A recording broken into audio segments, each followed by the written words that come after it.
বিসমিল্লাহির রহমানির রহিম। আসসালামু আলাইকুম ভিউয়ার, সবাই কেমন আছেন? আশা করি সবাই অনেক ভালো আছেন। আপনাদের মাঝে আমি এখন যে গরুটা নিয়ে আসছি, এটা একটা শাহিওয়াল জাতের গরু। গরুটা একটু ভীতু প্রকৃতির গরু এবং চঞ্চল প্রকৃতিরও বটে। তবে মাশাআল্লাহ আলহামদুলিল্লাহ যা আছে ভালোই আছে। কুরবানি ঈদে এটাকে ছেড়ে দেবো ইনশাআল্লাহ। গরুটা আনার বয়স হলো এখানে 14 দিন সামথিং। 14 দিন এখনো হয়নি, 14 দিন হয়ে গেছে। কিনে নিয়ে আসছিলাম রবিবারে। তো রবিবার হিসাব করে দেখা গেল যে ওইদিকে 7 দিন এদিকে 7 দিন হয়ে গেছে প্রায় ইনশাআল্লাহ। এখন কথা হচ্ছে, গরুটাকে আমি যে খাবারগুলো দিয়ে খাওয়াচ্ছি আলহামদুলিল্লাহ গরুর খাওয়াটা গরুর মনে হয় পছন্দ হয়েছে। কিন্তু গরুকে কিন্তু আমি আর পর্যন্ত কোনো রকমের কৃমি ওষুধ খাওয়াইনি বা ভিটামিনও খাওয়াইনি। তো আস্তে ধীরে এগুলোও খাওয়াবো, একটু দেরি আছে। হুম। তবে এখন কথা হচ্ছে, আমাদের আমার শখ যে এরকম 4-5টা গরু আমি প্রত্যেক ঈদে বিক্রি করব, কিন্তু টাকা পয়সার যে একটা বিষয়, এটা একদিন যখন হবে তখন ইনশাআল্লাহ করব। মানুষ অল্প দিয়ে শুরু করে, আমিও না হয় অল্প দিয়ে শুরু করছি, দেখা যাক কি হয়। যেটা ভাগ্য আছে সেটাই হবে, আর বেশি কিছু হবে না। গরুর নাম রাখছি লালু। তো লালুকে যদি তৈরি করতে পারি, লালু একটা দেখার মতন গরু হবে। লালুকে কিনে নাকি আমি ঠকছি, এটা অনেকেই বলে। আমার পাশের বাড়ির এক বন্ধু বলে তুই এটাকে কিনে ঠকছু, বেশি দাম দিয়ে কিনছি, এটার দাম হলো নি 1,20,000। তারপরে আবার এক বড় ভাই বলে এটার দাম হলো নি 1,10,000। একজনের এক মন্তব্য, কি আর করবো ভিউয়ার্স। এলা মানে এই মনে করেন যে আমি একজন গরু পালক, পালতেছি, দেখা যাক কি হয়। আবার এরকম গরু যখন কিনতে যাই তখন আবার 110 বলে মনে করেন যে ব্যাপারী খেপে বম হয়ে যায়। কারণ আমি তো হাটে গেছিলাম, আমি মতো দাম বলছিলাম, ব্যাপারী তো দেয়নি। আমি তো 100 থেকে মনে করেন দামাদামি শুরু করছিলাম। 100, 110, 120, 130, তারপরে 40 জায়গায় ওটা বিক্রি হলো, মানে আমি কিনতে পারলাম। আর কোরবানি পর্যন্ত পালন করলে আমার এই গরুর পিছনে খরচ হবে 40,000 টাকা। মোটে মনে করেন যে ওই বলতে গেলে 1,80,000 পড়ে যাবে গরুর দাম। এখন 1,80,000 যদি আমার খরচ হয়, গরু তো আমার 2,20,000 দিয়ে বিক্রি করতে হবে। কারণ একটা গরুর উপরে যদি আমি 40,000 টাকা লাভই না করতে পারি, তাহলে কিন্তু আমি এই ব্যবসা করে কিন্তু জীবনে সফল হতে পারবো না। কারণ এখন বিয়ে শাদী করছি, আর সংসার আছে, সংসারে একটা খরচাপাতিও আছে, একটা পরিশ্রম আছে। যদিও একটা গরু, হ্যাঁ এক গরুর উপরে এত টাকা লাভ করতে হবে, না হলে তো লাভবান হতে পারবো না, বুঝেন নি ভিউয়ার্স?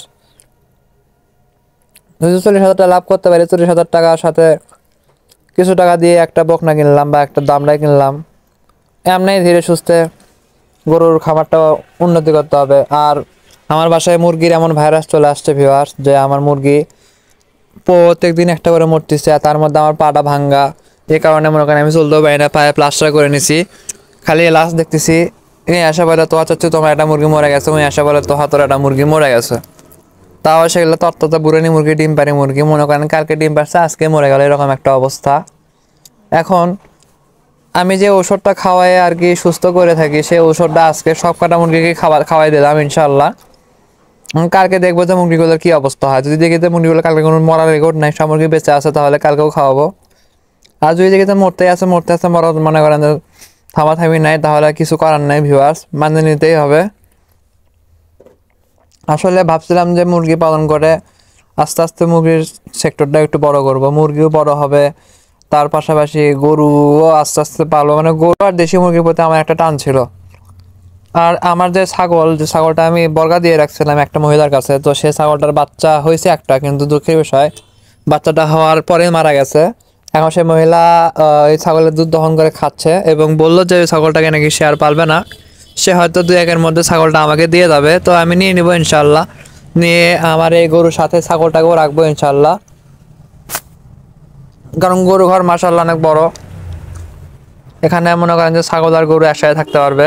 ছাগলটা থাকলে এক কানিতে, বোঝেননি? আর ছাগলটাকে কোথায় রাখবো সেটা আমার মনে করেন যে ভাবা হয়ে গেছে, কোনো সমস্যা নাই। ছাগল আর গরু একসাথে পালন করবো, মানে রাত করে ছাগল শুধু গোয়ালে রাখবো এইটাই, আর দিনে বেলা ছাগল বাইরেই থাকবে। এখন ছাগলটাকে নিয়ে যেটা আমি ভাবছি সেটা হচ্ছে, আমার ছাগলের চালানের ওটা শেষ স্মৃতি। তো স্মৃতিটাকে টিকায় রাখতে চাইলে স্মৃতিটাকে আমার রাখতে হবে, আর রাখার জন্য আমার ধৈর্য ধরতে হবে। তবে ছাগলটার বাচ্চা মারা যাওয়ার কারণটাও কিন্তু আমি এক প্রকারের আমারই দোষ। আমি ছাগলের হাইট হিসাব করে আমি যে যে কোয়ালিটির পাঠা দিয়ে ক্রস করানো দরকার ছিল সেই কোয়ালিটির পাঠা দিয়ে ক্রস না করায় আমি বেশি হাই কোয়ালিটির পাঠা দিয়ে ক্রস করাই নিয়েছিলাম, যার কারণে বাচ্চাটা আসল কথা বেশি বড় হওয়ার কারণে বাচ্চাটা প্রসব করার সময় আর কি সমস্যা হয়েছিল এবং বাচ্চাটা মারাও গেছিল। এটা কিন্তু আমার একান্তই নিজের দোষ। তাই এবার ভাবছি ছাগলটাকে নিয়ে এসে কৃমিনাশক ইঞ্জেকশন করাবো এবং ঠিক মতো খাওয়ায়ে দাওয়ায়ে নতুনভাবে ওকে তৈরি করব এবং ওকে মনে করেন যে সাধারণ যেগুলো ছোট ছোট যেগুলো ছাগল ওই ছাগল দিয়ে ক্রস করায় বা ওই ছাগলটাকে বিক্রি করে দিতে পারি, বলা যায় না, কারণ ছাগল আমার বাসায় হবে না। দেখা যাক কি হয়, ছাগল নাও পালতে পারি না, আমার ঠিক ঠিকানা নেই। এমনও হতে পারে যে ছাগলটা আমি দিয়ে দিব শ্বশুর বাড়ির দিকে, ঠিক ঠিকানা নেই, কী করবো ওটার কোনো ভাবনা নেই। আর বেছেও দিতে পারি, যেটা ভালো মনে হয় সেটাই করব। এই হলো কাহিনী। আসলে আমার মন মাইন্ড চেঞ্জ হতে সময় লাগে না। এই গরুটা যখন কিনে নিয়ে আসি তখন এই গরুটা এমন একটা অবস্থায় ছিল, বিশ্বাস করবেন না ভিউয়ার্স, গরুটা মনে করেন যে শুধু ভয় করতেছিল, নাকে দড়ি ছিল, নাক ফোরানো ছিল গরুটার। নাক ফোরানোর কারণে গরুটার নাকে খুব ব্যথা ছিল এবং এই ব্যথার কারণে গরুটা মানুষদের দিয়ে খুব বেশি ভয় পাচ্ছে, তার মুখে হাত দিয়ে দিচ্ছিল না। মানে মুখে যদি হাত দিতে যায় তো ও ফোঁস করে পিছনে সরে যাচ্ছিল, মানে এক প্রকারের ভয়ে। এটা হচ্ছে কাহিনী। তাই আর কি আমি বলবো যে নাক দড়ি দেওয়া ভালো, নাক দড়ি দেওয়া আসলেই ভালো, মানে গরুদের নাক দড়ি দেওয়া উচিত।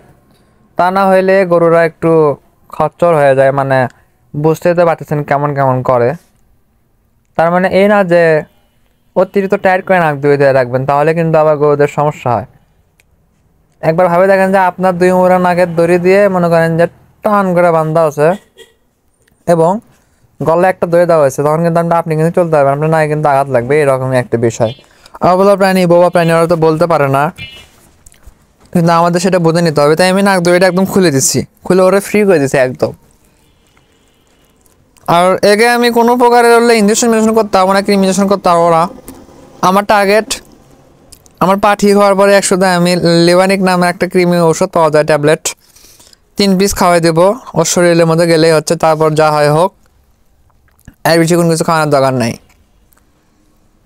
কারণ এগুলো ওষুধ বাবদ বেশি খরচ করার কোনো প্রয়োজন নেই। এখন গরু আলার মতো আমার ঠিকই আছে, বললে ইঞ্জেকশন করাবা গেলে টাকা খরচ হয় অতিরিক্ত, এবং অত আমার ভেতাল খেলে গরু মোটা করা হয় না। আমি ন্যাচারাল যে খাবারগুলো খাওয়াচ্ছি এগুলো খাওয়াই যতটুকু মোটা করা সম্ভব হয় ততটুকুই করাবো। এবং ক্রিমি প্যাটের মধ্যে হয়, মানুষেরও যেরকম প্যাটের মধ্যে ক্রিমি হয়, গরুরও সেরকম প্যাটের মধ্যে ক্রিমি হয়, তো প্যাটের ক্রিমিটাই করে দিব ইনশাআল্লাহ। তারপরে যদি গরু যদি ফ্যাটেনিং হলো না হলে নাই। গরুর বর্তমান বডি ওয়েট 3.5 মন, মানে মাংস হিসাব করলে গরুর বডি ওয়েট মানে মাংসের ওজন হবে 3.5 মন। তো আমার টার্গেট হচ্ছে গরুটাকে আমি 5 মন 5.5 মন বা 6 মন প্লাস তৈরি করবো এই 4 মাসে করে ইনশাআল্লাহ কোরবানি ঈদের। তো যাই হোক, মানুষেরা কিন্তু মাংসের হিসাব করে গরু কেনে না, গরু কেনে শখে সৌন্দর্যে। লাইফে কোনো জন্য আমি কোরবানি ঈদের জন্য গরু তৈরি করিনি, এটা হচ্ছে একটা সত্য কথা।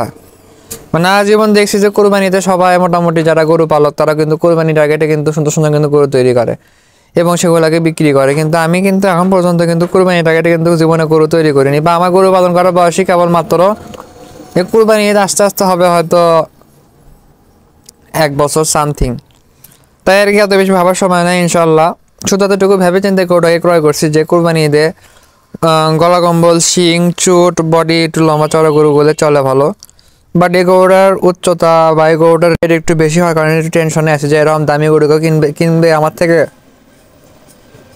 কারণ আমাদের এই সাইডে আবার বড় গরুটা একটু কমে বিক্রি হয়, মানে ছোট গরুগুলো সবাই বেশি কোরবানি দেয়। তার মানে এই না যে সবাই ছোট গরু কোরবানি দেয়, মোটামুটি অনেকে বড় গরুও কোরবানি করে ইনশাল্লাহ। এখন দেখা যাক আল্লাহ কি করে, যেহেতু ঈদের এখনো সময় আছে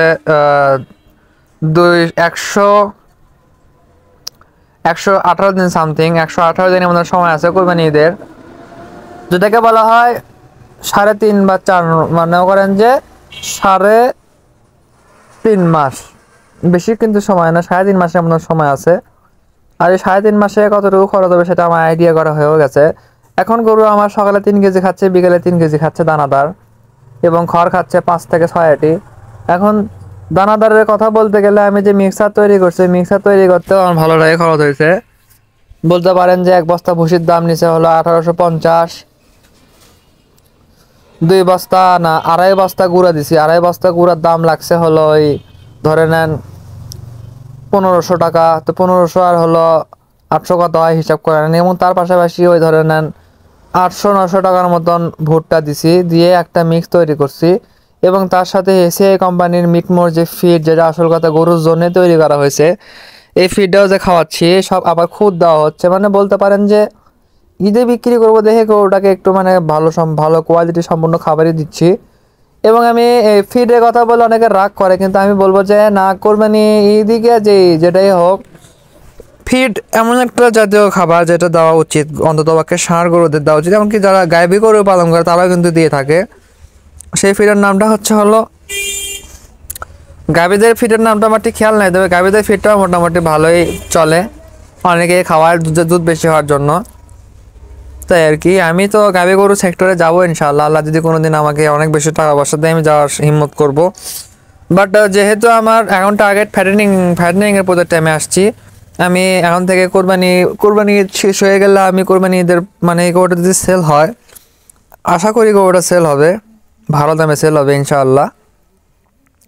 গরু যদি সেল করতে পারি 2-এর উপরে, তাহলে আমি ওই টাকাটা নিয়ে মনে করেন যে ওই টাকার মধ্যে আমি 2টা মনে করেন যে ক্রস ষাঁড় কিনবো, একটু বয়স দেখে, হাড্ডি দেখে, লম্বা চওড়া দেখে, শিং আছে বড় বড়, এমন দেখে 2টা ক্রস ষাঁড় কিনে, মানে 2টা ক্রস ষাঁড় কিনবো। ওই ধরে নেন 80-160-এর মধ্যে 2টা ষাঁড় কিনবো, কিনে হলো 40,000 টাকা আমি হাতে রাখবো এদের খাওয়া খরচ বাবদ 3 মাসের।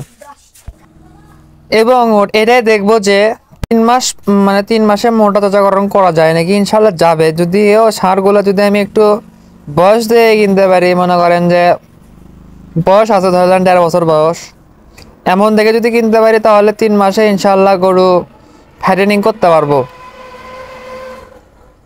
কিন্তু কথা হচ্ছে যে হ্যাঁ, 80,000 যদি 80 করে কিনে নিয়ে আসেন, এমনি কিন্তু 2টা গরুর দাম হয়ে যাচ্ছে হলো 160, এবং খরচ করালে আমার কিন্তু 2 লাখ টাকা কিন্তু খরচ হয়ে গেল 2 গরুর পিছনে। এখন সেই 2 গরুকে আমার না হলে বিক্রি করতে হবে 2,40,000 টাকা দিয়ে, তাহলে কিন্তু 3 মাস পরে আমার 40,000 টাকা লাভ থাকবে। এইরকম ভাবে যদি গরু পালন করা যায়, তাহলে আমি এই সেক্টরে কিছু একটা করতে পারবো। তবে হ্যাঁ, একটা আইডিয়া খুব ভালো আছে, সেটা হচ্ছে আমি যদি তো 6 দাঁতের গাভী গরু যেগুলো আছে আর কি, ক্রস ব্রিডের, এগুলো যদি ক্রয় করতে পারি, দাঁত পাল্লার গরু, এগুলো কিনে নিয়ে এসে যদি আমি 3 মাসে যদি মোটা তাজাকরণ করতে পারি, তাহলে কসাইদের কাছে সেল করার একটু ইজি হয়ে যাবে। আর ওগুলাকে কিনে নিয়ে আসে পালন করার মজা একটাই যে দেখা যাচ্ছে যে দুধ দিবে 80,000 টাকা, কিন্তু কম না ভিউয়ার্স। 80,000 টাকা দিয়ে কিন্তু মোটামুটি ভালো সাইজেরই লম্বা চওড়া মানে মেয়ে গরু পাওয়া যাবে, যেগুলো আর কি বাচ্চা টাচ্চা দেয়, হ্যান দেন ইত্যাদি ইত্যাদি। আবার এমনও করতে পারি, ধরলেন যেটাই হোক, মাথার মধ্যে অনেক কিছুই আছে, যেটা ভালো হবে ওটাই করব। এখন দেখা যাক কি হয়। এই ধরে নেন কিছুক্ষণ আগে এক বড় ভাইয়ের সাথে আলাপ আলোচনা হলো গরু নিয়ে, মানে বললাম যে ভাই এটা গরু নিছি, তো গরু কিনবে যা, তো পাওটা খাম হয়ে গেল, এখন কোরবানি আস্তে আস্তে গরুটা কি হয়। তো করছে যে টেনশন নিস না, পাড়ার মধ্যে বহুত মানুষ কোরবানি দেয়, ঈদ আসুক জানা তেমনি গরু দেখবি না, তারা 5 ভাগ 7 ভাগে দেয় আর কি, আর সে গরু দেখবি না। এখন তো মনে করে যে ভাগ বলতে 30,000 টাকা করে ভাগে পড়ে, এখন ওগুলো আর ওই এর কমে ভাগ হয় না। যাই হোক 30,000 বা 25,000 ভাগের পরে 5 ভাগে 7 ভাগে যদি কেউ দেয়, তাহলে আমি তোর এখানে এসে তোর গরু দেখামনি, যদি ভালো লাগে তাহলে নিয়ে যাবি নি। আসলে ভাগও এমনি কেমনে ফালা জানেন, 1 মণ মাংসের দাম ওই ধরলেন 28,000 টাকা, এই জন্যই এই সিস্টেমটা করে। 7 ভাগে যদি কোরবানি দেয়, তাহলে অবশ্যই 7 মণ মাংসের একটা গরু ওরা খুঁজবে। আবার যদি কেউ 5 ভাগে দেয়, তাহলে ওরা অবশ্যই 5 মণ মাংসের একটা গরু খুঁজবে, এরকম একটা বিষয়। আসলে বর্তমানে মাংসের দামটা বেড়ে গেছে এবং গরুর দামও বেড়ে গেছে, এই একটা কারণে সব কিছুতেই এখন সমস্যা। মাংসের কথা ভাবলে সাহিওয়াল গরু কোরবানি দেওয়া যাবে না, এটা আমি বলে রাখি, কারণ এগুলো হচ্ছে সুন্দর প্লাস হাই পার্সেন্টেন্সের গরু। এগুলো গরু সাথে মাংসের তুলনা হয় না। মাংসের কথা ভাবতে গেলে আপনি 1.5 লাখ টাকা দিয়ে যে শাহিওয়াল ওটার মাংস হবে সাপোজ 4 মণ। আবার যদি আপনি 1.5 লাখ টাকা একটা ক্রস গরু কেনেন, ওটার মাংস হবে 5 মণ। এখন আপনারাই বুঝে নেন কেন কথাটা বললাম। আসল কথা, ক্রস গরু যেমন খায় তেমন বাড়ে, এমনটা না যে শুধু ক্রস গরুই যেমন খায় তেমন বাড়ে, তা না, বাট শাহিওয়ালও বাড়ে। এখন কথাটা আমি এই জন্য বললাম, মুরগির মধ্যে একটা ভাগ আছে, দেখবেন যে ব্রয়লার মুরগি যেমন খায় তেমনই মোটা হয়, কিন্তু দামও কিন্তু কম, মাংস কিন্তু ওর বেশি, তারপর দাম কিন্তু কম। আবার পাকিস্তানি মুরগিও কিন্তু খায়, বাড়ে, কিন্তু একটু সময় লাগে, কিন্তু বাড়ে, এবং মাংসটার স্বাদও কিন্তু ভালো। সেই তুলনায় কিন্তু ব্রয়লারের স্বাদ কিন্তু অনেক বেশি একটা ভালো না।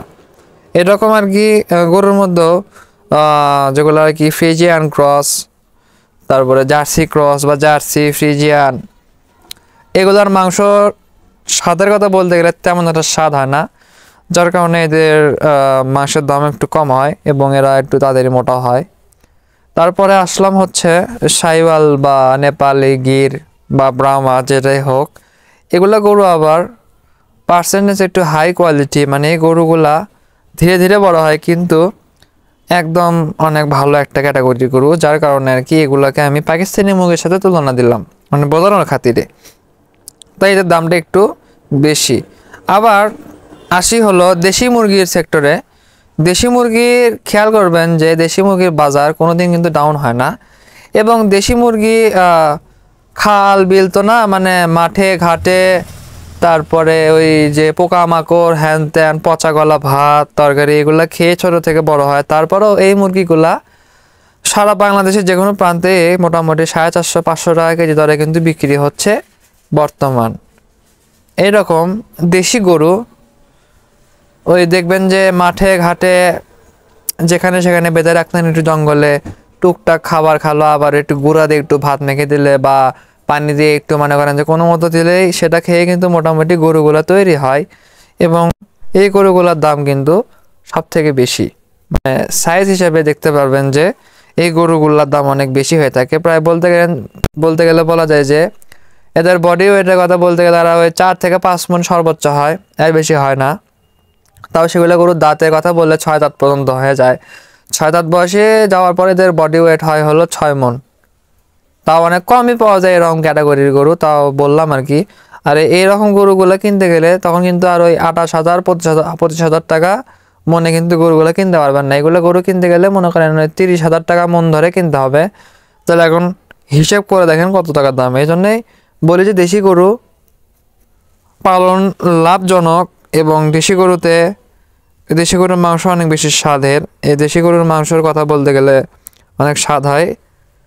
দেশি মুরগির মাংস যেমন স্বাদ, দেশি গরুর মাংস তেমন স্বাদ। আমরা যেমন বাংলাদেশের মানুষ, আমরা হলাম দেশি।